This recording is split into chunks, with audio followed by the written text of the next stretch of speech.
बिहार विधानसभा में जीत का परचम लहराने के बाद में एनडीए सरकार गठन के लिए पूरी तरीके से तैयार है। ऐसे में तारीखों के ऐलान का भी बताया गया है। सूत्र बता रहे थे कि 20 तारीख को बिहार में जो शपथ ग्रहण है वो हो सकता है। इस सबके बीच में जो मीटिंग्स का दौर है पटना से लेकर दिल्ली तक वो लगातार जारी है। में राज्यपाल से विधानसभा भंग करने की सिफारिश की जाएगी। आज जेडीयू और एनडीए विधायक दल की भी मीटिंग होने वाली है। इस बीच आपको ये भी बता दें कि बिहार में नई सरकार के गठन और मौजूदा विधानसभा को भंग करने की तैयारी शुरू हो चुकी है। मंत्रिमंडल की मीटिंग पूरी हो गई है और इसी के साथ में अब कौन सा मंत्री किस पदभार को संभालेगा इसको लेकर अटकलें तेज हो गई हैं।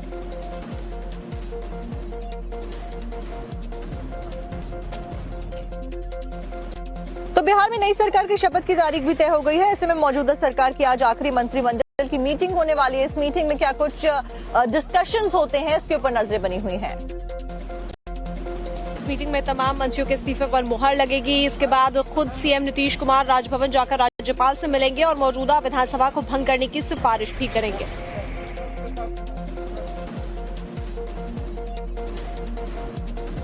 तो एक तरफ जहां बिहार में नई सरकार के गठन को लेकर तमाम जो तैयारियां हैं वो शुरू हो गई हैं, वहीं दूसरी तरफ जो महागठबंधन है अपनी हार को लेकर महागठबंधन भी फिलहाल डिस्कशंस कर रहा है कि आखिरकार कारण क्या कुछ रहे हार के पीछे बिहार में। तो चलिए विधानसभा चुनाव में हार पर तेजस्वी मंथन करेंगे। चूंकि जिस तरीके से विवाद होता आ रहा है, चाहे वो पारिवारिक कलह हो, लेकिन अब बात होने वाली है कि महागठबंधन फेल कैसे हो गया, उन सभी पॉइंट को लेकर मंथन किया जाएगा। इस बीच पार्टी की चुनाव रणनीति, सोशल मीडिया कैंपेन, सहयोगी दलों के साथ में तालमेल और सीट शेयरिंग के समीकरण पर मीटिंग में चर्चा होनी है। तो वहीं इंडिया अलायंस की बाकी पार्टियों ने महागठबंधन की हार को लेकर चुनाव आयोग पर ठीकरा फोड़ दिया और ये कहा भी जा रहा था कि अगर महागठबंधन हारता है तो इसी तरीके से ब्लेम गेम खेला जाएगा।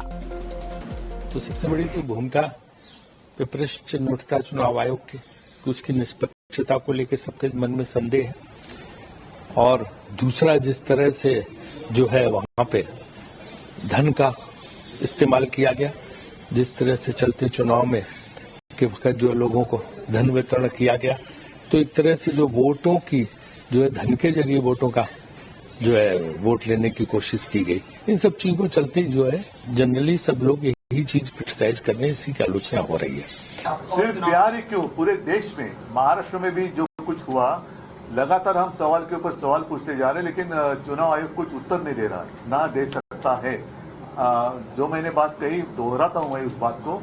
हमने पिछले कुछ दिनों में एक भव्य मोर्चा का आयोजन किया था, यही सवाल हमने उठाए थे, लेकिन उत्तर चुनाव आयोग नहीं दे सकता। ना कांग्रेस के वोट कम हुए, ना लालू जी के कम हुए, ना बीजेपी के बढ़े।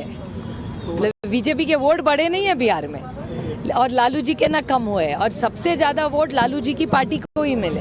ये पूरा डेटा आप ही के चैनल पे भी होगा और आज के अगर पेपर पढ़े उस सब में है। तो मेरे ख्याल से ये 1%, 2% या जो अलायंस, शायद ये सब कांग्रेस को ज्यादा पता होगा। मैं तो बिहार को दूर से देख रही हूँ, मैं वहाँ तो मैं फील्ड पे थी नहीं। एक तरफ बिहार में मिली हार के ऊपर जो मंथन है वो किया जा रहा है लालू प्रसाद यादव की पार्टी में, तो वहीं उनके घर के अंदर भी कलह हो रही है और इसी वजह से अलग अलग सवाल किए जा रहे हैं। बीजेपी भी निशाना साध रही है। सबके बीच में अगर लालू परिवार की बात की जाए तो रोहिणी आचार्य समेत अब उनकी तीनों बेटियां घर से बाहर हैं। तेजस्वी को लेकर भी क्या कुछ बातें हो रही है, आपको जानकारी डिटेल्स रिपोर्ट में देते हैं। पूरा देश दुनिया सवाल कर रहा है कि पार्टी का ये ऐसा हाल क्यों हुआ।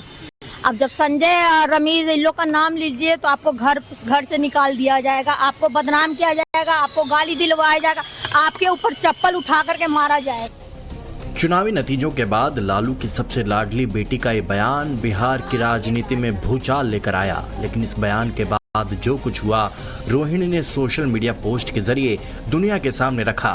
उन्होंने सोशल मीडिया पर लिखा, कल एक बेटी, एक बहन, एक शादीशुदा महिला, एक माँ को जलील किया गया, गंदी गालियां दी गई, मारने के लिए चप्पल उठाया गया। मैंने अपने आत्मसम्मान से समझौता नहीं किया, सिर्फ और सिर्फ इसलिए मुझे बेइज्जती झेलनी पड़ी। कल एक बेटी मजबूरी में अपने रोते हुए माँ बाप और बहनों को छोड़ आई, मुझसे मेरा मायका छुड़वाया गया, मुझे अनाथ बना दिया गया। आप मेरे रास्ते कभी ना चलें, किसी घर में रोहिणी जैसी बेटी और बहन ना हो। जिंदगी और मौत से जूझ रहे पिता लालू को किडनी देने वाली बेटी सोशल मीडिया पर लिख रही है कि किसी घर में रोहिणी ना हो तो उसके पीछे की वजह भी खुद रोहिणी से ही सुन लीजिए। जिस घर में भाई हो, भाई लोग का ही योगदान होना चाहिए। काहे सारा बलिदान बेटी लोग दी, और जब बेटी कुछ सवाल पूछे तो आप बोल दीजिएगा कि अब ससुराल में जाओ, तुम्हारा शादी हो गया है। रोहिणी के बयान और परिवार में मचे गृह कलेश के बीच लालू की तीनों बेटियां राजलक्ष्मी और रागिनी चंदा भी दिल्ली के लिए रवाना हो गईं। वहीं इस घमासान पर सियासी बयानबाजी भी जारी है। हर माँ पिता कोई भाई चाहेगा कि रोहिणी जैसी बेटी, रोहिणी जैसी बहन सबको मिले।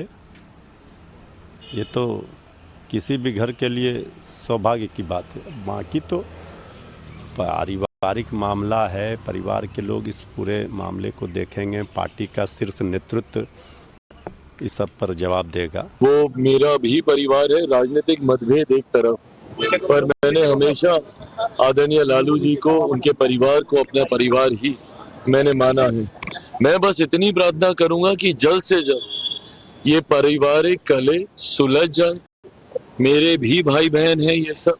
बेटी, जिस बेटी ने किडनी दी है वो नाराज होके घर छोड़ के बाहर आ जाए तो ये कोई बहुत अच्छे साइन नहीं है। बेटी, जिस बेटी ने किडनी दी है वो नाराज होके घर छोड़ के बाहर आ जाए तो ये कोई बहुत अच्छे साइन नहीं है, ना उनकी पार्टी के लिए ना बिहार के लिए। लालू परिवार में मची कलह पर रोहिणी के मामा साधु यादव का बयान भी सामने आया है। लालू यादव और राबड़ी देवी को एक्शन लेना चाहिए, जो हो रहा है गलत हो रहा है। उन्होंने संजय यादव पर भी निशाना साधा। देखिए, शुरू से उस पर वो हम नाम नहीं किसी का लेंगे, तथाकथित जो लोग हैं ये शुरू से गलत ही लोग करा रहा है। ये लोग घर में पहले घर को तोड़ा, फिर पार्टी को तोड़ रहा है। ये गलत परिवेश लोग कर गया है घर के अंदर। लालू परिवार के झगड़े को लेकर बीजेपी ने भी सोशल मीडिया पर एक पोस्ट किया, जिसमें तेज प्रताप की पत्नी ऐश्वर्या राय और रोहिणी का रोते हुए वीडियो लगाया गया है। साथ ही कैप्शन में लिखा है, बिहार की जनता ने आरजेडी को नहीं चुनकर जंगल राज से बचा लिया। अगर ये लोग सत्ता में आते तो बिहार की बहन बेटियों के साथ कैसा सलूक करते।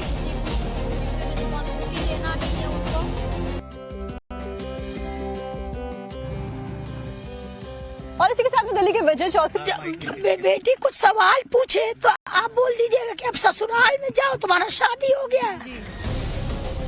रोहिणी के बयान और परिवार में मचे गृह कलेश के बीच लालू की तीनों बेटियां राजलक्ष्मी और रागिनी चंदा भी दिल्ली के लिए रवाना हो गईं। वहीं इस घमासान पर सियासी बयानबाजी भी जारी है। हर माँ पिता कोई भाई चाहेगा कि रोहिणी जैसी बेटी, रोहिणी जैसी बहन सबको मिले। ये तो किसी भी घर के लिए सौभाग्य की बात है। बाकी तो पारिवारिक मामला है, परिवार के लोग इस पूरे मामले को देखेंगे। पार्टी का शीर्ष नेतृत्व इस सब पर जवाब देगा। वो मेरा भी परिवार है, राजनीतिक मतभेद एक तरफ, पर मैंने हमेशा आदरणीय लालू जी को, उनके परिवार को अपना परिवार ही मैंने माना है।